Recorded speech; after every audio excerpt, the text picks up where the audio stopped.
اعوذ باللہ من الشیطان الرجیم بسم اللہ الرحمن الرحیم۔ امتیاز علی تاج اردو کے کامیاب ڈرامہ نگاروں کی فہرست میں امتیاز علی تاج کا نام بڑا نمایاں ہے۔ ان کی جائے ولادت لاہور ہے، مگر ان کے والد سید ممتاز علی جو ایک بلند پایہ مصنف اور مجلہ تہذیب نسواں کے بانی مدیر تھے، دیوبند ضلع سہارنپور کے رہنے والے تھے۔ امتیاز علی تاج نے سینٹرل ماڈل اسکول لوئر مال لاہور سے میٹرک اور گورنمنٹ کالج لاہور سے BA پاس کیا۔ انہیں اسکول کے زمانے ہی سے لکھنے لکھانے کے ساتھ دلچسپی تھی۔ ابھی تعلیم بھی مکمل نہیں ہوئی تھی کہ انہوں نے ایک ادبی رسالہ کہکشاں نکالنا شروع کر دیا، مگر ڈرامہ نگاری کا شوق کالج کے زمانے میں پیدا ہوا، جہاں وہ کالج کے ڈرامٹک کلب کے سرگرم رکن تھے، اور اس فن میں انہوں نے اتنی ترقی کی کہ 22 سال کی عمر میں ڈرامہ انارکلی لکھا، جو ڈرامہ نگاری کی تاریخ میں سنگ میل کی حیثیت رکھتا ہے۔ اس کے علاوہ بھی انہوں نے بہت سے ریڈیائی اور سٹیج ڈرامے لکھے۔ انہوں نے انگریزی اور فرانسیسی زبان کے ڈراموں کا اس عمدگی سے اردو ترجمہ کیا کہ ان کے کرداروں کو اپنے ماحول کے مطابق ڈھال لیا۔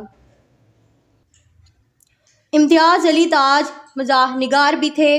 مزاح نگاری کے ضمن میں ان کا تخلیق کردہ ایک ڈرامائی کردار چچا چھکن ہے۔ انہوں نے بچوں کے لیے بھی متعدد ڈرامے لکھے، جن میں شامل کتاب ڈرامہ آرام و سکون بھی ہے۔ آرام و سکون کا لب لباب یہ ہے کہ جن گھروں میں گل گپاڑا ہوتا ہے ان کا سکون برباد ہو جاتا ہے، اور ایسے گھروں کے مکین جو دفتروں میں ملازم ہیں مگر ان کو گھروں میں آرام و سکون میسر نہیں ہوتا، تو وہ اپنے گھروں پر دفتروں کو ترجیح دینے لگتے ہیں۔ آرام و سکون، مقاصد تدریس، طلبہ کو ڈرامہ نگاری کے فن سے روشناس کرنا، طلبہ کو بتانا کہ کہانی مکالموں کے ذریعے کیسے آگے بڑھتی ہے، طلبہ کو اردو ڈرامہ نگاری میں سید امتیاز علی تاج کے مقام و مرتبہ سے آگاہ کرنا، طلبہ کو آگاہ کرنا کہ مزاحیہ تحریر یا مکالمے سادہ ہی کیوں نہ ہوں، ہنسنے ہنسانے کی چیز نہیں بلکہ بین السطور کوئی مقصد یا پیغام بھی پوشیدہ ہوتا ہے۔ ڈرامہ آرام و سکون کے ذریعے طلبہ کے ذہنوں میں یہ بات بٹھانا کہ بیمار کو آرام و سکون کی ضرورت ہوتی ہے اور وہ شور و گل سے زچ آ جاتا ہے۔ طلبہ کو حروف کی چند اقسام، سابقے، لاحقے اور مکالمہ نگاری کے بارے میں آگاہ کرنا۔ اہم کردار: ڈاکٹر معالج، بیوی بیگم اشفاق، میاں اشفاق للو گھر کا ملازم، فقیر ننھا سکا منظر۔ میاں اشفاق مریض بیمار ہیں اور کمرے میں بستر پر لیٹے ہیں کہ ایک ڈاکٹر ان کا معائنہ کر چکنے کے بعد ان کی بیوی کو تاکید کرتا ہے کہ ان کے آرام و سکون کا خیال رکھا جائے۔ ڈاکٹر: جی نہیں بیگم صاحبہ، تردد کی کوئی بات نہیں، میں نے بہت اچھی طرح معائنہ کر لیا ہے، صرف تھکان کی وجہ سے حرارت ہو گئی ہے۔ ان دنوں آپ کے شوہر غالباً کام بہت زیادہ کرتے ہیں۔ بیوی: ڈاکٹر صاحب ان دنوں کیا ان کا ہمیشہ سے یہی حال ہے؟ صبح 10 بجے دفتر جا کر شام 7 بجے سے پہلے کبھی واپس نہیں آتے۔ ڈاکٹر: جبھی تو میرے خیال میں انہیں دوا سے زیادہ آرام و سکون کی ضرورت ہے۔ کاروبار کی پریشانیاں اور الجھنیں بلا کر ایک بھی روز آرام و سکون سے گزرا تو طبیعت انشاءاللہ بحال ہو جائے گی۔ بیوی: 20 مرتبہ کہہ چکی ہوں کہ اتنا کام نہ کیا کرو، نصیب دشمنا، صحت سے ہاتھ دھو بیٹھو گے، مگر خاک ایسا نہیں ہوتا، ہمیشہ یہی کہہ دیتے ہیں، کیا کیا جائے، ان دنوں کام بے طرح زوروں پر ہے۔ ڈاکٹر: ہر روز تھوڑا تھوڑا وقت آرام و سکون کے لیے نہ نکالا جائے تو پھر بیمار پڑ کر بہت زیادہ وقت نکالنے کی ضرورت پڑ جاتی ہے۔ بیوی: یہ بات آپ نے انہیں بھی سمجھائی؟ میں نے کہا سن رہے ہو ڈاکٹر صاحب کیا کہہ رہے ہیں؟ میاں: ڈاکٹر جی ہاں، میں نے سمجھا کر اچھی طرح تاکید کر دی ہے کہ دن بھر خاموش لیٹے رہیں۔ بیوی: تو تاکید کیا میں نہیں کرتی، مگر ان پر کسی کے کہنے کا کچھ اثر بھی ہو؟ ڈاکٹر: جی نہیں، ابھی انہوں نے مجھ سے وعدہ کیا ہے کہ پورے طور سے میری ہدایات پر عمل کریں گے۔ بیوی: اور دوا کس وقت دینی ہے؟ ڈاکٹر: جی نہیں، دوا کی مطلق ضرورت نہیں، بس آپ صرف ان کے آرام و سکون کا خیال رکھیے، غذا جو کچھ دینی ہے میں لکھ چکا ہوں۔ بیوی: بڑی مہربانی آپ کی۔ ڈاکٹر: تو پھر اجازت۔ بیوی: فیس میں آپ کو بھجوا دوں گی۔ ڈاکٹر: اس کی کوئی بات نہیں، آ جائے گی۔ بیوی اونچی آواز سے پکار کر: ارے للو، میں نے کہا ڈاکٹر صاحب کا بیگ باہر کار میں پہنچا دیجیو۔ ڈاکٹر: ایک بات عرض کر دوں بیگم صاحبہ، مریض کے کمرے میں شور و گل نہیں ہونا چاہیے، اعصاب پر اس کا بہت مضر اثر پڑتا ہے۔ خاموشی اعصاب کو ایک طرح کی تقویت بخشتی ہے۔ بیوی: مجھے کیا معلوم نہیں ڈاکٹر صاحب، آپ اطمینان رکھیں، ان کے کمرے میں پرندہ پر نہ مارے گا۔ ملازم آتا ہے: للو حضور۔ ڈاکٹر: اٹھا لو یہ بیگ۔ تو آداب۔ بیوی: آداب۔ ڈاکٹر اور ملازم جاتے ہیں۔ قریب آ کر: میں نے کہا سو گئے کیا؟ میاں: یوں ہی چپکا پڑا تھا۔ بیوی: بس بس بس بس، چپکے ہی پڑے رہیے۔ ڈاکٹر صاحب بہت سخت تاکید کر گئے ہیں کہ نہ آپ بات کریں نہ کوئی آپ کے کمرے میں بات کرے، اس سے بھی تھکان ہوتی ہے۔ تمام وقت پورے رام و سکون سے گزاریں، سمجھ گئے نا؟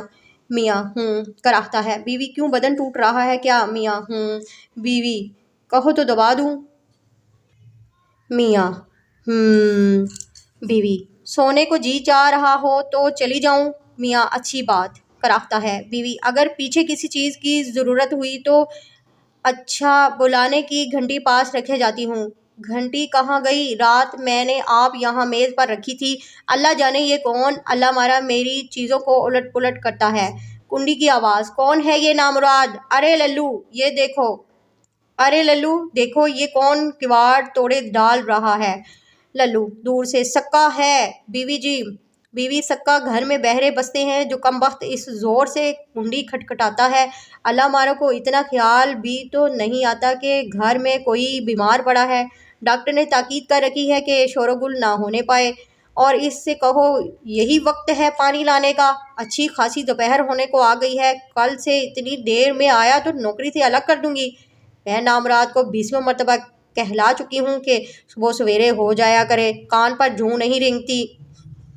میاں: ارے بھئی اب بخشو اسے۔ بیوی: بخشوں کیسے؟ ذرا طرح دو تو یہ لوگ سر پر سوار ہو جاتے ہیں۔ میاں: کراہتا ہے۔ بیوی: کیوں زیادہ درد محسوس ہو رہا ہے؟ میاں: بیوی: للو سے کہوں آ کر دبا دے؟ میاں: اوہ بیوی: یہ دیکھو یہاں انگیٹھی پر رکھی ہے، آپ بتائیے، آپ آ گئی یہاں، پاؤں تھے اس کے، یہ سب حرکتیں اس للو کی ہیں۔ کم بخت نے قسم کھا رکھی ہے کہ کوئی بھی چیز ٹھکانے پر نہ رہنے دے گا، اللہ جانے یہ نامراد میری چیزوں کو ہاتھ لگاتا کیوں ہے؟ للو! ارے للو! میاں: ارے بھائی کیوں ناحق گل مچا رہی ہو؟ گھنٹی رات میں نے خود میز پر سے اٹھا کر انگیٹھی پر رکھ دی تھی۔ کراہتا ہے۔ بیوی: تم نے؟ اے ہے وہ کیوں؟ میاں: ننھا بار بار بجائے جا رہا تھا، میرا دم الجھنے لگا تھا۔ کراہتا ہے۔ للو آ کر: مجھے بلایا ہے بیوی جی؟ بیوی: کم بخت، اتنی دیر سے آوازیں دے رہی ہوں، کہاں مر گیا تھا؟ للو: آپ نے ریٹھے کوٹنے کو کہا، وہ گودام میں ڈھونڈ رہا تھا۔ میاں: کراہتا ہے۔ بیوی: صبح سویرے کہا تھا کم بخت، تجھے اب تک ریٹھے مل نہیں چکے؟ للو: جی مہلت بھی ملے، ادھر گودام میں جاتا ہوں، ادھر کوئی بلا لیتا ہے۔ بیوی: ہاں بڑا کام رہتا ہے نا، بیچارے کو سر کھجانے کو فرصت نہیں ملتی، بھاگ یہاں سے، نکل، جا کر ریٹھے ڈھونڈ۔ للو جاتا ہے۔ تو یہ گھنٹی یہاں تمہارے سرہانے رکھ جاتی ہوں۔ میاں کراہ کر: کواڑ بند کرتی جانا۔ بیوی: پیچھے اکیلے میں جی تو نہ گھبرائے گا تمہارا؟ میاں تنگ آ کر: نہیں بابا نہیں۔ بیوی: ارے ہاں یہ تو میں نے دیکھا ہی نہیں، ڈاکٹر صاحب کھانے کے لیے کیا کیا چیزیں لکھ گئے ہیں، کہاں گیا ان کا لکھا ہوا کاغذ؟ اے لو یہ نیچے پڑا ہوا ہے، ابھی کہیں کوڑے میں چلا جاتا تو۔ میلٹڈ ملک، نارنگی کا رس، ساگو دانے کی کھیر، کیا تیار کرا دوں اس وقت کے لیے؟ میاں جو جی چاہے۔ بیوی: اس میں میرے جی چاہنے کا کیا سوال، کھانا آپ کو ہے یا مجھے؟ میاں: ساگو دانہ بنا دینا تھوڑا سا۔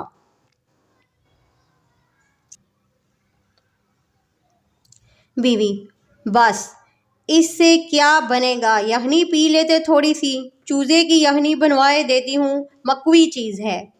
میاں بنوا دو۔ بیوی 2 قدم چلتی ہے، مگر میں نے کہا دیر لگ جائے گی، یخنی کی تیاری میں چوزہ بازار سے منگوانا ہوگا۔ اس للو کو تو جانتے ہو، بازار جاتا ہے تو وہیں کا ہو رہتا ہے۔ میاں اوہ ہوں۔ بیوی تو پھر یوں کرتی ہوں، صحن میں بچہ پٹ پٹ گاڑی چلانے لگتا ہے۔ میاں ارے بھائی اب یہ کیا کھٹ پٹ شروع ہو گئی؟ بیوی ننھا ہے آپ کا، عید کے روز میلے میں سے یہ کھلونا گاڑی لے آیا تھا، نہ اس کمبخت کا دل اس سے بھرتا ہے، نہ وہ کمبخت ٹوٹتی ہے۔ ارے میں نے کہا ننھے، نہیں مانے گا نامراد، چھوڑ اس اپنی پٹ پٹ کو، جب دیکھو لیے پھر رہا ہے۔ صاحبزادے کا دل کسی طرح پر ہونے ہی میں نہیں آتا، چولہے میں جھونک دوں گی اس کمبخت کو۔ اتنا خیال بھی نہیں آتا ابا بیمار پڑے ہیں، شور و گل سے ان کی طبیعت گھبراتی ہے۔ میاں کراہتا ہے۔ بیوی کم نہیں ہوا درد؟ میاں بیوی تو میں کیا کہہ رہی تھی، کھانے کا پوچھ رہی تھی۔ پھر ننھے کی پٹ پٹ کی آواز پھر وہی، نہیں مانے گا نامراد، ٹھہر تو جا۔ غصے میں جاتی ہے۔ میاں کراہتا ہے۔ دور سے بیوی کی آواز آ رہی ہے، چھوڑ اپنی یہ پٹ پٹ۔ بچہ رونے لگتا ہے۔ چپ نامراد، اتنا خیال نہیں ابا بیمار پڑے ہیں، ڈاکٹر نے کہا ہے شور و گل نہ ہو، انہیں تکلیف ہوگی۔ چپ، خبردار جو آواز نکالی گلا گھونٹ ڈالوں گی۔ بچہ رونا بند کرنے کی ناکام کوشش کرتا ہے۔ کم بخت کا جو کھیل ہے ایسا ہی بے ڈنگا ہے۔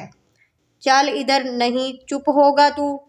کھینچتی ہوئی لے جاتی ہے۔ میاں اس ہنگامے سے زچ ہو کر کراہے جا رہا ہے۔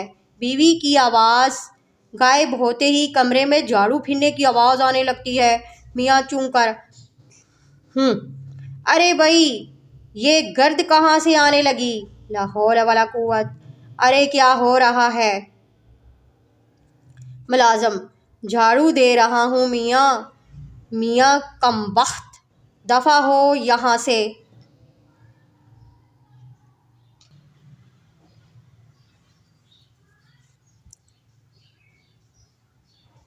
ملازم جھاڑو نہ دی تو خفا ہوں گی بی بی جی۔ میاں بی بی جی کا بچہ نکل یہاں سے، کہہ دے ان سے۔ ملازم جاتا ہے۔ کواڑ بند کر کے جا۔ میاں کراہ کر چپ ہو جاتا ہے۔ ٹیلی فون کی گھنٹی بجتی ہے اور بجتی رہتی ہے۔ ارے بھائی کہاں گئیں؟ ارے کوئی ٹیلی فون سننے تو آؤ۔ لا حول ولا قوت، خود اٹھتا ہے۔ ہیلو، میں اشفاق بول رہا ہوں۔ بیگم اشفاق کسی کام میں مصروف ہیں، اس وقت کمرے میں نہیں جی۔ نہیں ہے جی، یہاں کوئی ایسا نہیں جو انہیں بلا لائے، میں علیل ہوں۔ کیا فرمایا آپ نے؟ آواز دینے کے لیے ضروری نہیں کہ گلا بھی خراب ہو، آپ پھر کسی وقت فون کر لیجیے گا۔ میں نے عرض کیا نا، چونکہ میں بیمار ہوں، کمرے سے باہر نہیں جا سکتا، زور سے فون بند کرتا ہے۔ بد تہذیب، گستاخ کہیں کی۔ بیوی مجھے بلایا تھا۔ ہے تم اٹھے کیوں؟ میاں اتنی آوازیں دیں کوئی سنے تو سنے بھی۔ بیوی توبہ توبہ، لیٹو لیٹو، میں ذرا گودام میں چلی گئی تھی، للو کو ریٹھے نکال کر دے رہی تھی۔ بلایا کیوں تھا؟ ہمسائے کے ہاں گانا شروع ہوتا ہے۔ میاں فون تھا تمہارا؟ بیوی کس نے کیا تھا؟ میاں ہوگا کوئی، اب مجھے کیا پتا۔ بیوی جب اٹھ ہی کھڑے ہوئے تھے تو نام پوچھ لینا کوئی گناہ تھا؟ میاں میں نے کہہ دیا تھا پھر کر لیں فون۔ بیوی مفت کی الجھن میں ڈال دیا، اللہ جانے کون تھی اور کیا چاہتی تھی۔ میاں ارے بھائی کوئی ایسا ضروری کام نہیں تھا، ورنہ مجھے پیغام نہ دے دیتی۔ تم خدا کے لیے ان ہمسائے کے صاحبزادے کا ہارمونیم اور گانا بند کراؤ، میرا سر پھٹا جا رہا ہے۔ بیوی اب اسے کیوں کر روک دوں میں؟ میاں: بابا ایک دفعہ لکھ کر بھیج دو، میں بیمار ہوں، ڈاکٹر نے کہا ہے میرے لیے راموسکون کی ضرورت ہے۔ ایک روز ان صاحبزادے نے نغمہ سرائی نہ فرمائی تو دنیا کسی بہت بڑی نعمت سے محروم نہ ہو جائے گی۔ بیوی: کہہ تو دیتی ہوں مگر کہیں چڑ نہ جائیں۔ میاں: مناسب الفاظ میں لکھو نا۔ کراہتا ہے۔ بے سرے گانے کا شور جاری ہے۔ میاں کراہ رہا ہے۔ یک لخت بچے کے رونے کی آواز۔ بیوی: ارے کیا ہو گیا ننھے؟ بچہ زور سے گر پڑا، خون نکل آیا۔ بیوی زور سے: خط لکھ رہی ہوں، ابھی آئی، چپ ہو جا۔ میاں کراہتے ہوئے: یک نہ شد دو شد۔ بیوی: توبہ، آپ تو بوکھلا دیتے ہیں، دیکھ رہے ہیں خط لکھ رہی ہوں، بچے کو چپ کیوں کرا سکتی ہوں؟ نامراد چپ ہو جا، خون نکل آیا تو کیا قیامت آ گئی؟ ابھی آ رہی ہوں، 2 سطریں لکھ لوں۔ میاں کراہتا ہے۔ بے سرے گانے اور بچے کے رونے کی آواز جاری ہے۔ میاں: ختم نہیں ہوا خط، جانے کیا دفتر لکھنے بیٹھ گئی ہو؟ بیوی: ابھی ہوا جاتا ہے ختم۔ اس گل میں ایک فقیر کی آواز بھی شامل ہو جاتی ہے۔ فقیر: بال بچے کی خیر، راہ مولا کچھ مل جائے فقیر کو۔ میاں کراہ کر: بس ان ہی کی کسر رہ گئی تھی۔ بیوی: تو اب میں تو اسے بلا کر لے نہیں آئی۔ میاں: ارے تو خدا کے لیے اسے رخصت تو کراؤ۔ للو: او للو، ارے او للو۔ للو ہون دستے میں ریٹھے کوٹنے شروع کر دیتا ہے۔ بے سرے گانے میں بچے کے رونے، فقیر کی صدا اور ہون دستے کی دھمک شامل ہو جاتی ہے۔ میاں: ہائے توبہ توبہ ہائے۔ بیوی: ارے نامراد، ریٹھے پھر کوٹ لینا، پہلے اس فقیر کو رخصت تو کر دے۔ للو ریٹھے کوٹنے میں بیوی کی آواز نہیں سنتا۔ میاں جلدی جلدی کراہتا ہوا گھبرا کر اٹھ بیٹھتا ہے۔ میری ٹوپی اور شیروانی دینا۔ بیوی: ٹوپی اور شیروانی؟ میاں: ہاں، میں دفتر جا رہا ہوں، ابھی دفتر جا رہا ہوں۔ بیوی: ہے وہ کیوں؟ میاں: آرام و سکون کے لیے۔ ڈرامہ آرام و سکون کے متن کے حوالے سے درست جواب پر ٹک کا نشان لگائیں۔ ڈاکٹر کے خیال میں مریض کو دوا سے زیادہ ضرورت تھی آرام و سکون کی۔ میاں صاحب کا نام ہے اشفاق، ملازم گودام میں ڈھونڈ رہا تھا ریٹھے، گھنٹی میز پر سے اٹھا کر انگیٹھی پر رکھی تھی خود میاں نے۔ میاں دفتر جانے کے لیے طلب کرتا ہے ٹوپی اور شیروانی۔ سبق: آرام و سکون کے متن کے مطابق دیے ہوئے سوالوں کے جواب لکھیں۔ ڈاکٹر نے مریض کو دوا کی بجائے کیا تجویز کیا؟ گھر میں خدمت سے زیادہ شور و گل ہو تو اس سے انسانی صحت پر کیا اثر پڑتا ہے؟ صحت مند رہنے کے لیے اچھی خوراک کے علاوہ کیا چیز درکار ہے؟ ہمسائے کی کون سی حرکت سے میاں کے آرام میں خلل واقع ہو رہا تھا؟ میاں نے گھر میں آرام و سکون میسر نہ آنے پر کہاں جانے کو ترجیح دی؟ سبق: آرام و سکون کے متن کے مطابق خالی جگہ پر کریں۔ میرے خیال میں دوا سے زیادہ آرام و سکون کی ضرورت ہے۔ 20 مرتبہ کہہ چکی ہوں کہ اتنا کام نہ کرو، نصیب دشمنا، صحت سے ہاتھ دھو بیٹھو گے۔ جی نہیں، دوا کی مطلق ضرورت نہیں۔ خاموشی اعصاب کو ایک طرح کی تقویت بخشتی ہے۔ اللہ ماروں کو اتنا خیال بھی تو نہیں آتا کہ گھر میں کوئی بیمار پڑا ہے۔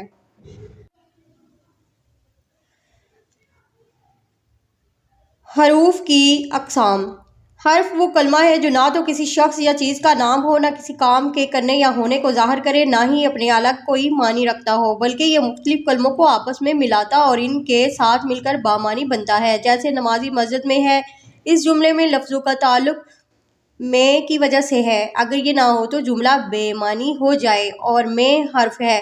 اردو میں حروف کی بہت سی اقسام ہیں، جن میں سے چند ایک درج ذیل ہیں۔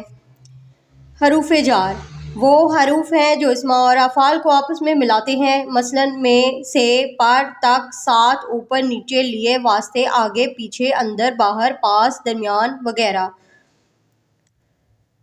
حروف اضافت وہ حروف ہیں جو اسموں کے باہمی تعلق کو ظاہر کرتے ہیں۔ اردو میں بالعموم کا، کے، کی حروف اضافت ہیں اور زیادہ تر یہی استعمال ہوتے ہیں، مثلاً طیب کا اسکول، تنزیلہ کی گڑیا۔ حروف عطف وہ حروف ہیں جو دو اسموں کے باہمی تعلق کو ظاہر کرتے ہیں، مثلاً امیر و غریب، احمد اور اسلم، بچہ ذرا سا جاگا پھر سو گیا۔ ان مثالوں میں واو اور پھر حروف عطف ہیں جو دو اسموں کے تعلق کو ظاہر کرتے ہیں۔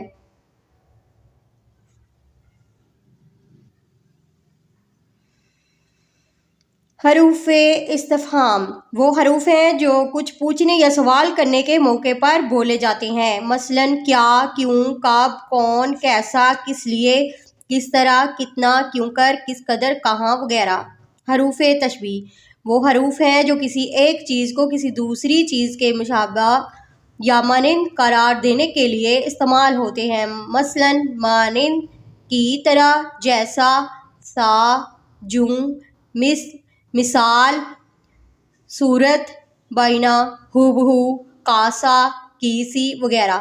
حروف علت وہ حروف ہیں جو کسی بات کی علت، وجہ یا سبب کو ظاہر کریں، جیسے کیونکہ، اس لیے، بدی وجہ، بائیں وجہ، بدی سبب، تاکہ، اس لیے کہ، تا، چنانچہ، اس واسطے، اسی باعث کے، لہٰذا وغیرہ۔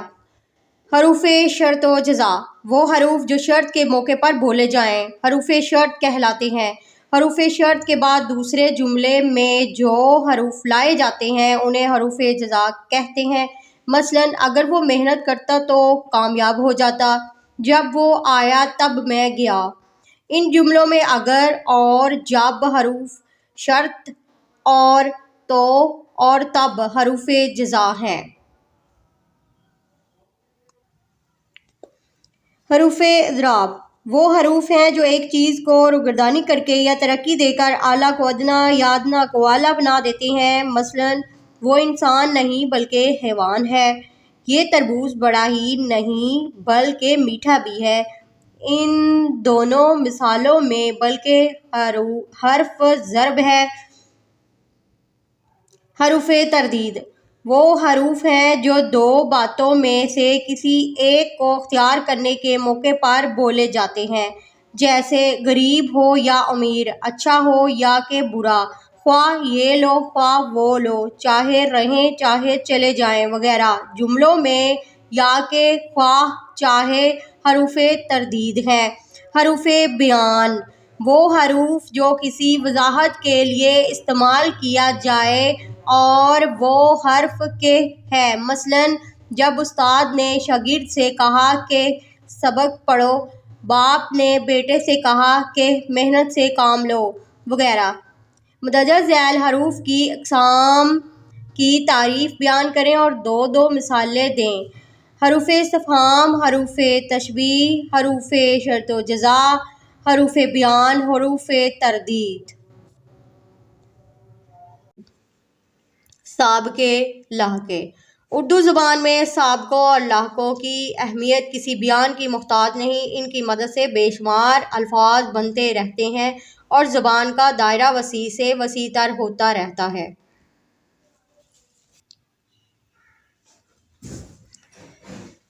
سابقہ سابقہ سے مراد وہ علامت ہے جو نیا لفظ یا نئی ترکیب بنانے کے لیے کسی لفظ کے شروع میں لگائی جائے، مثلاً خود غرض، خود شناس، خود مختار، میں، خود سابقہ ہے۔ لاحقہ، لاحقہ سے مراد وہ علامت ہے جو کسی لفظ کے آخر میں لگائی جاتی ہے، مثلاً خطرناک، دردناک، غمناک میں ناک لاحقہ ہے۔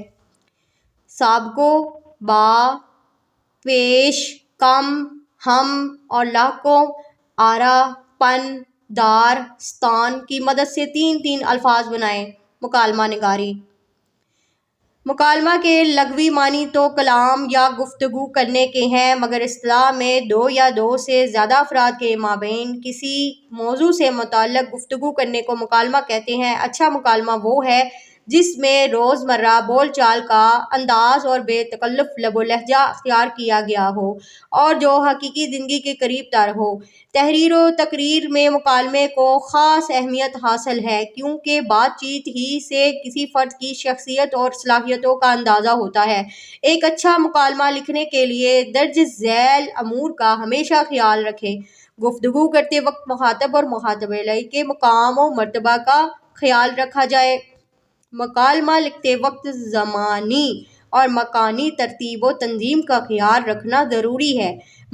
مکالمہ نگاری میں رموز اوقاف کے علامتوں کو خاص اہمیت حاصل ہوتی ہے۔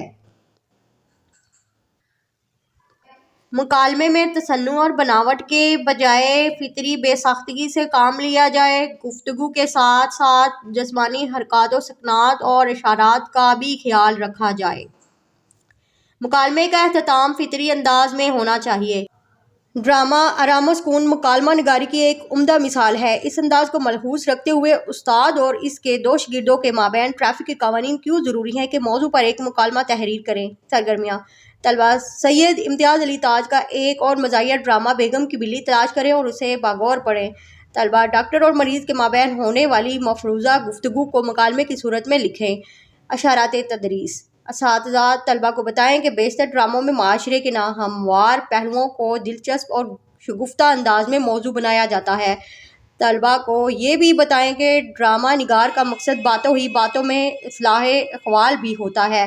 اساتذہ کو چاہیے کہ وہ ڈرامہ آرام و سکون کی تدریس سے پہلے طلبہ کو تربیہ ڈراموں کی نوعیت سے متعارف کرائیں۔